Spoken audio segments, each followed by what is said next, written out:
Well, I'm delighted to be in Melbourne, Australia, and in the offices of ANZ, and I'm joined by Chief Exec Shayne Elliott.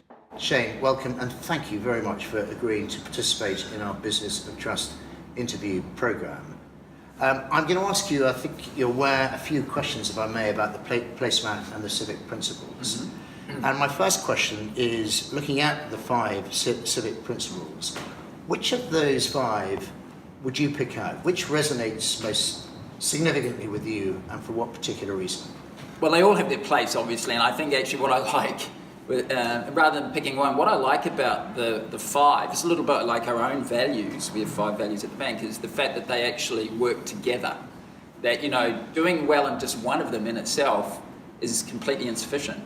And so they work because they work together, and that's actually the beauty of a program like this. And if I might then therefore take you down to the sort of second phase of the second layer of activity here, what we've done is we've encouraged the whole series of leaders of tomorrow to come up with ideas, thoughts as to what business can do to create that lasting legacy of better business trusted by society.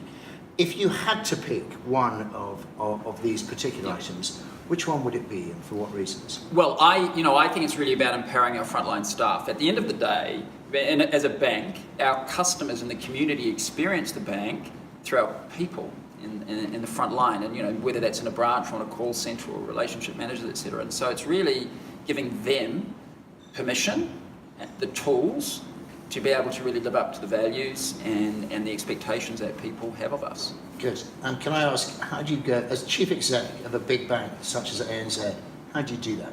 Well, first of all, it's being really clear what those standards are, what those community expectations are. For example, in our branches, every week, the teams, before they open the doors, one day a week, they sit down and they talk about those IKEA values, and they use real life examples of things that they've had to make decisions on to make it real. So I think it's about that. And then I think this idea of giving permission, and really giving people permission to have those conversations and think about the impact of what they do every day on the community. Fantastic, I love that. Permission, empowering the middle. My third question is to say, beyond what's on our particular placemat, if there was another single silver bullet you would encourage your business, or business more generally, to engage in, to build trust and trustworthiness, what would it be? Well, it's things like this. I think, trust comes about when you build a relationship with an individual or with a group of stakeholders. And so you can't build a relationship if you're not available, if you're not willing to engage. And I think as business leaders, we've been too busy in our offices and in our organisations and not really been available to the community. We focus on important stakeholders like our shareholders, regulators, but not always the broader community. So one of the things that we're doing is spending more time, not just me, but my team, on things like Talkback Radio, on Facebook, on social media, so that people, the community, feel that they can trust you because they get to know you, and that there's an avenue for having a discussion with you. Fantastic. And you have to do that in a really authentic way. It can't be through the corporate comms team. It can't be, I have somebody tweeting for me. It has to be authentic, warts and all.